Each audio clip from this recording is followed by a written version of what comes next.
G'day and welcome back to the channel. So in today's video, I want to show you how to fix hip pain from sleeping on your side at night by addressing the hidden underlying cause of that hip pain. And it's something that I don't think many people are talking about, but it's relatively simple and straightforward once you get that broader perspective. So the way that I want to structure this video is I obviously want to give you an exercise that can help your hip feel better tonight when you go to sleep, but I also want to make sure I take some time to talk to you about the necessary perspective needed to understand what you need to change to make sure that your hip doesn't become sore again in the future.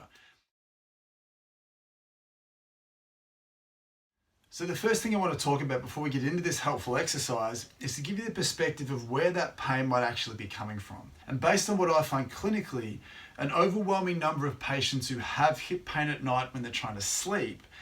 have pain that's actually referred from their back. Now, obviously, if you have some specific hip trauma or a hip injury, whether it's maybe you've just had surgery on the hip or whether you've got a hip tear or something like that, then that can genuinely be causing your pain, obviously. But for the overwhelming majority of people who just develop hip pain at night when they're sleeping and don't generally have it during the day, it may actually be referred from your back. And that tends to explain why most people's hip pain symptoms at night are a little bit more vague, a little bit more non-specific, and also a little bit harder to localize because the pain feels like it's there, but it may actually be coming from somewhere else. So the exercise that we're going to go through in a second is going to hopefully help you figure out where in your low back that's coming from, and then give you the capacity to resolve that going forwards relatively quickly. So the other thing I think is really important to understand here is that if you do find with the ball, a tennis ball or a lacrosse ball, that you have a section of your back that is contributing to your hip pain,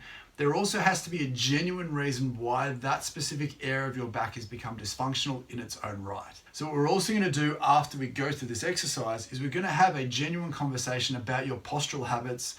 and or the shapes and positions you put your back into throughout the day that might explain why that section of your back has become dysfunctional enough to give you dysfunction into your hip at night when you're trying to sleep. So as I said, we want to have a well-rounded, broad conversation, develop the necessary perspective to fix this hip pain and stop it from coming back long term. So the exercise that I want to get you to go through, again, just involves having a tennis ball or a lacrosse ball. You can use a foam roller if you have one. Choose whatever you feel gives you the best access, that makes you feel like you're doing the best job at finding and releasing these stiff, tight, and restricted areas. And all we want to get you to do basically is you want to go looking at the base of your rib cage and the top of your lower back. Now the reason for this is these are the levels that communicate with your hip, whether it's through direct neural connections where the nerves that contribute to gluteal function originate from your lower back, or things like dermatomes and myotomes, which also originate from your spine and communicate with the soft tissue of your hip. So we don't want to discriminate, we don't have to be too fancy. All we want to do is take a ball and go hunting through sections of your lower back for, again, things that feel stiff, tight, restricted, maybe tender, it may not be tender. We want to value restriction more than tenderness because your back may not be sore in its own right. So what we want to get you to do is place the ball into the middle of your low back, maybe the base of your rib cage. Just let it roll straight off to the fleshy part where the musculature is, because underneath this is where the joints are that might be referring pain to your back. And what we want to get you to do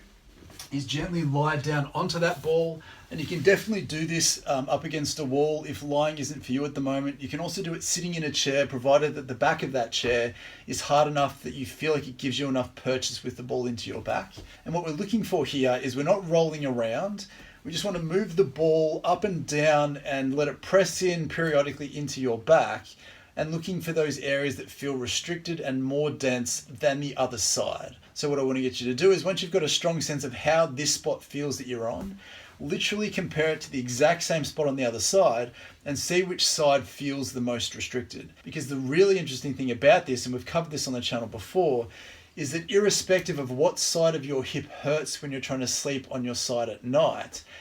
the side that we need to treat of your spine may not be the same side. It absolutely could be, and it is in about 50% of cases based on what I find, but your body doesn't look at you as much of a left and a right as we tend to for descriptive purposes. So if you find the segment of your spine that's stiff,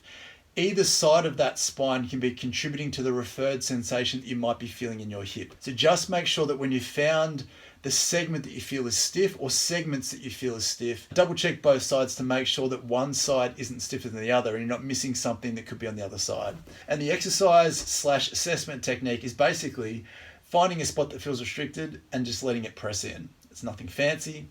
but what you'll find is that if your low back is overloaded and irritated enough, you may find that it will communicate with your hip in some way. You may find that there's a pressure that develops in your hip. Maybe your exact pain and discomfort comes out. But if you only feel this hip pain when sleeping on your side at night, it may not come out during the day. It may be once your back is overloaded enough, and once we hit nighttime, if things get a little bit inflamed, that tends to be more when inflammation comes out at nighttime. So you may not notice these symptoms until nighttime. So you may not get this really clear connection between your back being stiff and creating or decreasing some of your hip symptoms, but still keep an eye out for it just in case. And what I tend to find for most of my patients is it takes for you to do this before going to bed, potentially at night before going to bed, timing it correctly so you can get that hip related issue, or freeing up these sections enough going to sleep and then seeing how you wake up the next morning and how it felt. Now, the other thing that I think is really important to do is you still want to get the ball into that hip, because what can happen is you may obviously have some genuine hip dysfunction going on, and that's fair enough, but we need to rule out the possibility of your low back being the genuine cause of this dysfunction. And as I said, the interesting thing about this is if your low back has been causing gluteal or hip dysfunction for long enough, some of the local muscles in your hip may also start to become tight and tender in their own right, because your brain's asking them to, based on what's going on. So you may need to get the ball into your hip and try and find some local hip tightness, some local hip tenderness. Gently let the ball press in, let that tissue release and free up. But what I would urge you to do is, if you really want to understand what that connection is between your back and your hip, it's probably best not to treat your hip the first few times and just go for the low back stuff, because if you do both and things get better, you may not actually be able to tell which of the two things that you did made the biggest difference. Obviously, if you just need to sleep, who cares? Do both. But for the long-term fix, we need to make sure we clearly understand what's causing this dysfunction. The second thing that I wanted to touch on with this, and as I sort of teased briefly before, is if you found a specific section of your back or segments of your back, if you move the ball up and down and find multiple areas, there has to be a genuine reason why that specific part of your spine has become dysfunctional in its own right, and more specifically, why one side feels stiffer than the other. So if you have a left side that feels stiffer, and by releasing that you feel that whichever hip you are having trouble with becomes less painful at night, there has to be a very specific reason why that has become dysfunctional in the first place. And what we've sort of discussed previously is we need to take a very close look at the positions, shapes, and postures you put your back into during the day, not specifically at night, which again can be confusing because a lot of people's hip pain happens at night when they're sleeping on their side. So it would make perfect sense that that is the position that you need to work hard on. But what I find clinically is that when you are lying on your side, you are across gravity, and most people tend to sleep for close to maybe 6 to 8 hours a night. But when we look at what you do during the day, if you're only sleeping for 6 hours of a night time in a perfect world, that still leaves another 18 hours of stuff that you are doing during the day. So potentially 3 times more time spent doing things upright against gravity as opposed to across gravity, loading up your spine in ways that you aren't doing when you're lying down in bed at night. And what I find most important for this conversation is that the things that cause that very specific segmental local dysfunction in your back that's referring pain to your hip,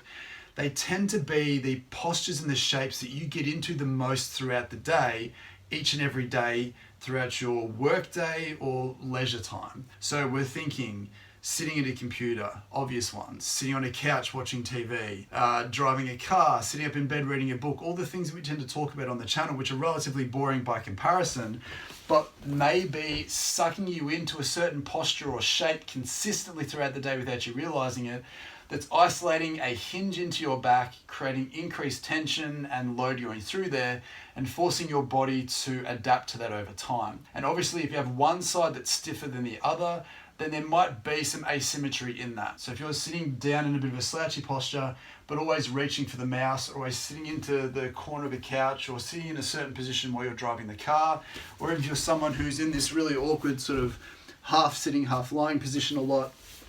even if you're not sitting or being stationary throughout the day, but you're standing up leaning over something, whether it's a workbench or a bed like myself as a physio, or maybe you're a chef or you're a cook, or you're someone who's working over a bench, bending and twisting and leaning into a certain position that's the same every day, it's very likely that that shape is isolating the very same part of your back that's generating your hip pain. So I hope that was genuinely helpful. Let me know in the comments down below how these exercises go for you, and whether you do find that your vague, non-specific, random hip pain when lying on your side at night is due to your low back or not, because I think you'll be pleasantly surprised that if you do fit into that category, there's potentially going to be some low back stuff there that you may never have realized going forward. So with that being said, again, I hope that was helpful, and I'll see you in the next one. Bye.